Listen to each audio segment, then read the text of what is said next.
नमस्कार, स्वीकार करिए गुरुबख्श सिंह का। My friends, the most welcome in your own channel SPC by GS. तो दोस्तों, हम आपका हार्दिक स्वागत और अभिनंदन करते हैं आपके अपने चैनल एसपीसी बाई जीएस में। तो my friends, today we are going to take a very important topic that is related with the sports and as well as with the unity of the nation. तो दोस्तों, आज आप बहुत ही महत्वपूर्ण मुद्दे पर चर्चा करने जा रहे हैं जो कि खेलों से भी संबंधित है और इसके साथ ही साथ जो है हमारी राष्ट्रीय एकता और अखंडता से भी संबंधित है। तो लेट्स स्टार्ट माय फ्रेंड्स। और हम उम्मीद करते हैं कि आप जहां भी होंगे बिल्कुल एकदम फिटफाट होंगे और एकदम खुश होंगे। तो दोस्तों, आइए हम इस चर्चा को शुरू करते हैं। हम इस मुद्दे पर डिस्कस शुरू करते हैं। हम एक क्रिटिकल एनालिसिस करते हैं। तो दोस्तों, सबसे पहले सवाल ये उठता है कि उत्तरी पूर्वी भारत हमें ओलंपिक में ही क्यों याद आता है। जब भारत के बेटे या बेटियां जो कि उत्तरी पूर्वी राज्यों से संबंधित हैं, जब वो कोई बड़ा अचीवमेंट करते हैं, तभी हम उनको और वो जहां से वो संबंधित हैं उनको क्यों याद करते हैं। उसके पहले और उसके बाद में हम क्यों भूल जाते हैं। हमारा जो राष्ट्रीय मीडिया है तभी क्यों याद करता है उन बेटे या बेटियों को जो कि उत्तरी पूर्वी भारत से संबंधित हैं, जबकि वो ओलंपिक जैसे खेलों में कोई कमाल या धमाल करते हैं। हम उनके साथ उस समय क्यों नहीं खड़े रहते जब वो कभी किसी समस्या में होते हैं। तब राष्ट्रीय मीडिया उनके साथ क्यों नहीं खड़ा होता है जब वो किसी समस्या में होते हैं। राष्ट्रीय मीडिया उनकी समस्याओं को क्यों नहीं बाकी जो शेष भारत है उसके सामने क्यों नहीं रखता है। ये सोचने वाली बात है।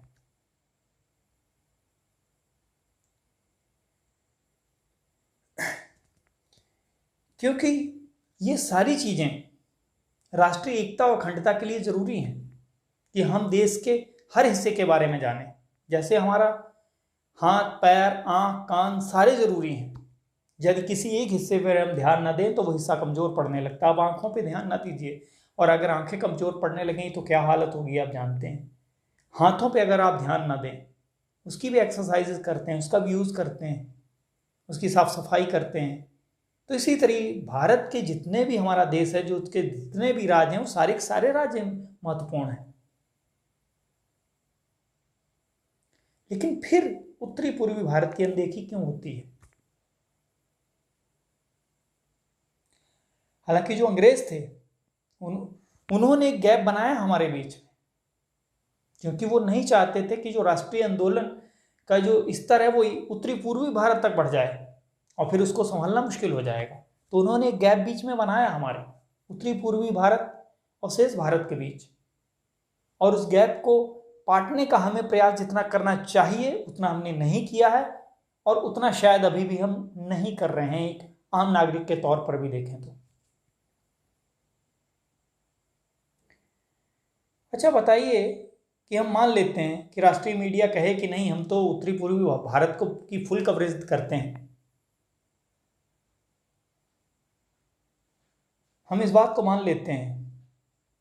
तो अगर हम ये बात मान लें और अगर हम आपसे सवाल कुछ पूछ रहे हैं, इसका मतलब उसके उत्तर आने चाहिए हमें उत्तरी पूर्वी। इसका मतलब आम नागरिक को, अगर नेशनल मीडिया फुल कवरेज कर रहा है, आम आदमी भी उत्तरी पूर्वी भारत को जानने का पूरा प्रयास कर रहा है, तो जो हम प्रश्न उठाने जा रहे हैं उन प्रश्नों का लगभग उसमें से 70 या 80% प्रश्नों का उत्तर आना चाहिए। तो आप खुद ही आजमा लीजिए कि हम कितना उत्तरी पूर्वी भारत को जानते हैं। कितने लोग जानते हैं कि उत्तरी पूर्वी भारत में कितने राज्य हैं, और आज़ादी के समय कितने राज्य बने थे, उसके बाद में अब कितने राज्य बने, वो राज्य हमें क्यों बनाने पड़े, उत्तरी पूर्वी राज्यों की कौन सी राजधानियां हैं, उत्तरी पूर्वी जो भारत है उसका कैसा भूभाग है, अर्थात उसकी कैसी टोपोग्राफी है, उसकी कैसी डेमोग्राफी है, उसकी जनसंख्या का जो आकार है वो कैसा है, वहां की कौन सी समस्याएं हैं, वहां की कौन सी विशेषताएं हैं,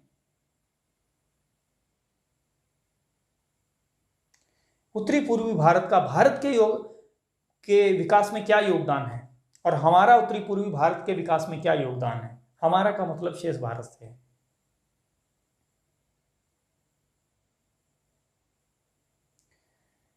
तो मेरी समझ से इसमें से बहुत से प्रश्न, उनकी क्या कल्चर है, वहां पे कितनी जनजातियां हैं, जनजातियां किस तरीके से आपस में जुड़ी हुई हैं और किस तरीके से वो अस्मिता की लड़ाई लड़ रही हैं। बहुत से लोग इनमें से अधिकतर प्रश्नों के उत्तर नहीं दे पाएंगे।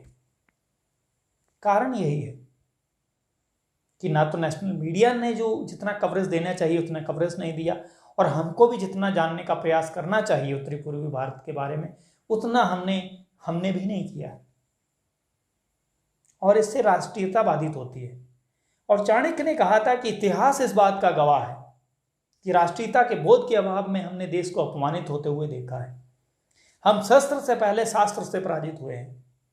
हम शस्त्र और शास्त्र धारण करने वालों को राष्ट्रीयता का बोध नहीं करा पाए। हम ये नहीं समझा पाए कि राष्ट्र वंदना और वेद वंदना का स्वर एक साथ गूंजना चाहिए, अपितु राष्ट्र वंदना का स्वर वेद वंदना अर्थात धार्मिक वंदना से पहले गूंजना चाहिए। क्योंकि यदि व्यक्ति की आस्था राष्ट्र की उपासना में नहीं रही तो उपासना के जो अन्य मार्ग हैं वो संकट से खाली नहीं रहेंगे। क्योंकि जब देसी गुलाम हो गया तो फिर धार्मिक स्वतंत्रता खत्म, सारी स्वतंत्रताएं खत्म। इसलिए राष्ट्र की उपासना, राष्ट्र की वंदना वो सारे कार्यों से पहले आती है, सारी उपासनाओं से पहले आती है।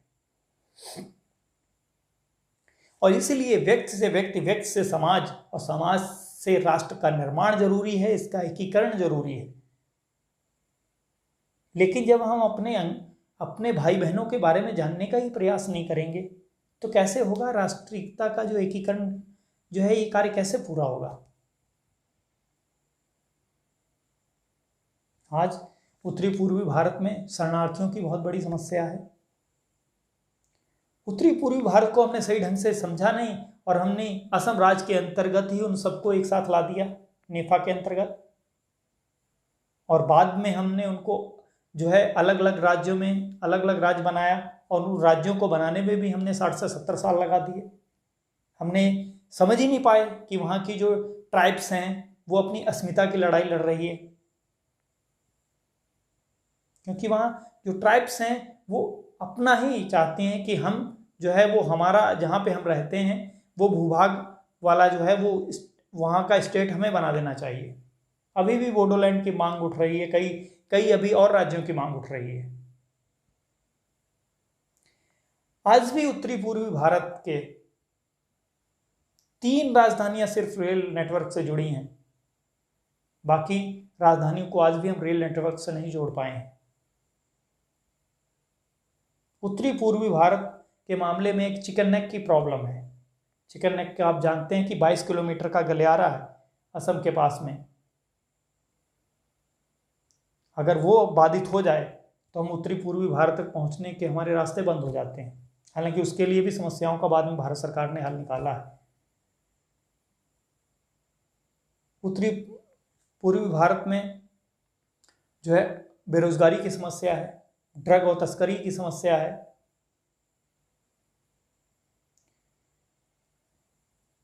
वहाँ पे कई देश विभाजनकारी जो शक्तियां वो सक्रिय हैं। उत्तरी पूर्वी भारत लेकिन बहुत ही खूबसूरत है क्योंकि आज अधिकांश जो भूभाग है उस पर वृक्ष हैं, पर्वतीय है इलाका। और मेघालय के बारे में तो आप जानते हैं कि सबसे ज़्यादा बारिश वहीं पे होती है। और ये फिर से कहना चाहूँगा कई जनजातियों में बटा हुआ है ये।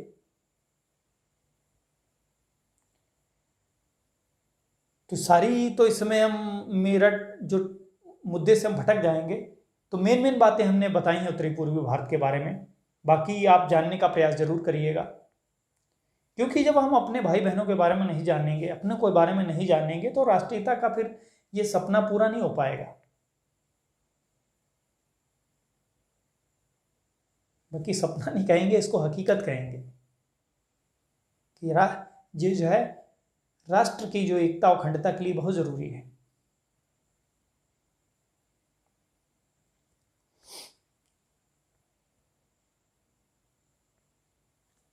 लेकिन हम कुछ और राष्ट्रीय मीडिया को ही सारा दोष नहीं देंगे।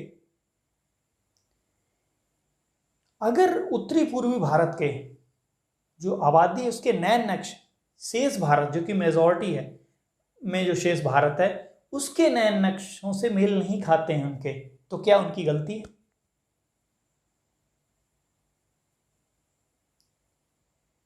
अगर वो हिंदी सही ढंग से नहीं बोल पा रहे हैं तो क्या उनकी गलती है? लेकिन हम इन्हीं कारण उनको जो उपहास के पात्र बना देते हैं। उनके नए नक्श हम हमसे मैच नहीं खाते तो हम उन्हें विशेष नामों से पुकारते हैं। मैं उन नामों को यहां पे नहीं लेना चाहूंगा। हद तो यहां तक हो जाती है कि हम उन्हें चीनी कहने लगते हैं। और जब चीन तो पहले कह रहा है कि अरुणाचल प्रदेश जो है कल्चरली हम जो हमारे कल्चर से संबंधित है इसलिए वो हमें हिस्सा दे देना चाहिए, हमारा हक है उस पर, वो हमारा हिस्सा है। तो जो चीन की भाषा हम भी बोलने लगते हैं और दूसरी साइड में हम कहते हैं कि हम देश प्रेमी हैं।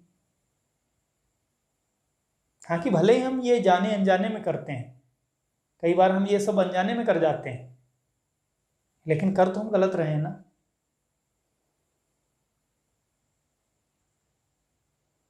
क्योंकि जब आप अपने भाई बहनों को उपहास के पात्र बनाएंगे तो कैसे वो हमें अपना भाई बहन समझेंगे, कैसे वो हमें अपना समझेंगे?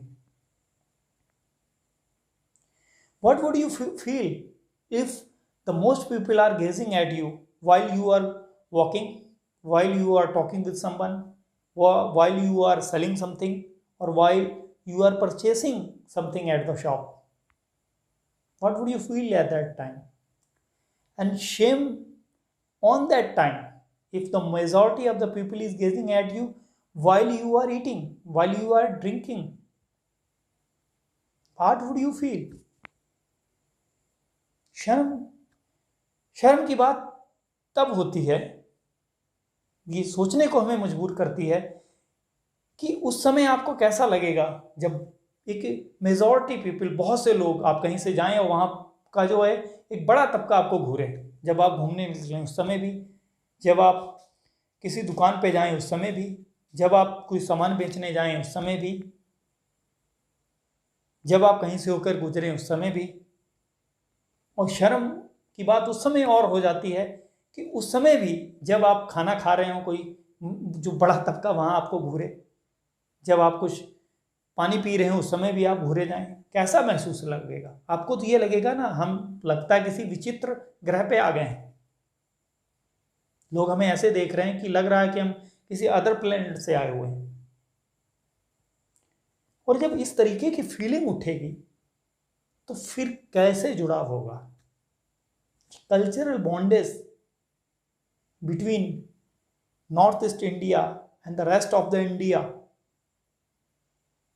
कैसे हो पाएगी ये कल्चरल बॉन्डेज?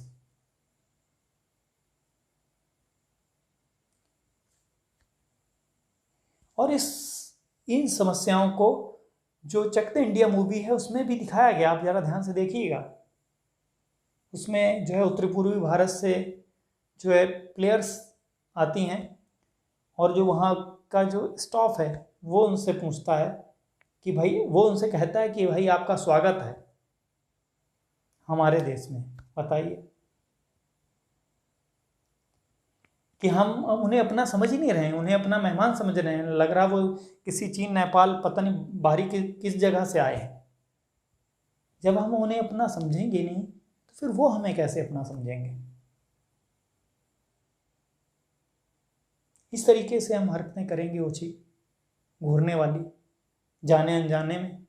इसको हम जाने अनजाने में तो नहीं कहेंगे, खैर इसको तो यही कहा जाएगा कि हम जानबूझकर ही कर रहे हैं। ये सारी चीज़ें सोचने लायक हैं, छोटी छोटी चीज़ें हैं, लेकिन ये बहुत ही महत्वपूर्ण चीज़ें हैं जो कि राष्ट्रीय एकता और अखंडता के लिए बहुत ज़रूरी है।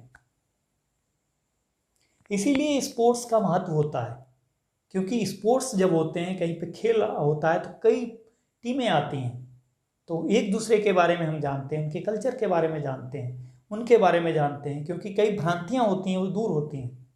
हम लोग अपनी बात बताते हैं कि हम लोग जो है जब जाते हैं, कहीं जाते थे पहले खेलने के लिए, तो वहाँ पे कई धार्मिक भाई टीम होती है, उसमें कई धर्म के लोग होते हैं, तो उनसे मेल मिलाप होता है, उनके बारे में जानते हैं, तो उसमें पता चलता है कि बहुत सी तो भ्रांतियाँ थी, वो सारी भ्रांतियाँ दूर होती हैं।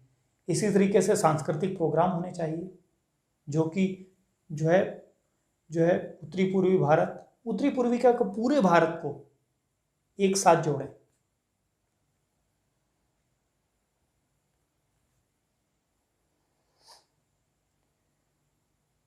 उत्तरी पूर्व ये समझ उत्तरी पूर्वी भारत वाली की कितनी समस्याएं जब हम उनसे पूछेंगे तो उनको विशेष नामों से पुकारा जाता है।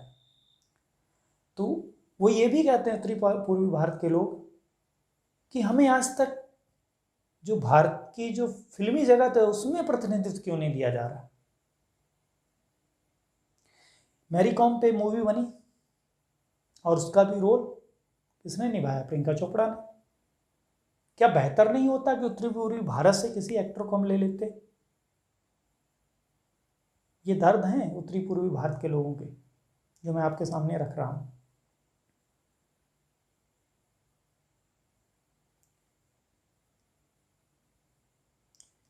हमने जो खेल मंत्री बनाया किरण रिजिजू को, जो माननीय हमारे पूर्व खेल मंत्री थे, इस समय तो खैर नहीं है, तो इसका इफेक्ट भी कहीं ना कहीं भले थोड़ा बहुत तो दिखा, क्योंकि ओलंपिक की जो मेडल आए हैं उसमें अच्छा खासा योगदान,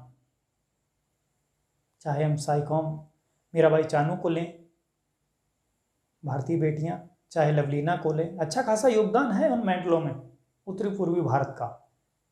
तो किरण रिजिजू को खेल मंत्री बनाने के बाद कहीं ना कहीं कम्युनिकेशन बेहतर हुआ होगा। तो हमें उत्तरी पूर्वी भारत को जितना अधिक से अधिक हो सके प्रतिनिधित्व देना चाहिए, और साथ ही साथ हमें उत्तरी पूर्वी भारत के जो लोग के बारे में ज़्यादा से ज़्यादा जानने का प्रयास करना चाहिए, और उत्तरी पूर्वी भारत के लोगों को पूरा सम्मान देना चाहिए। तो दोस्तों, हमें उम्मीद है कि हम अपनी राष्ट्रीय एकता और अखंडता को बिल्कुल मजबूत रखेंगे, उसको एकदम दृढ़ रखेंगे। इसी के साथ दोस्तों हम आपसे विदा लेना चाहेंगे। फिर अगले वीडियो में आपसे मुलाकात होगी। तब तक के लिए इजाज़त दीजिए। जय हिंद, जय भारत।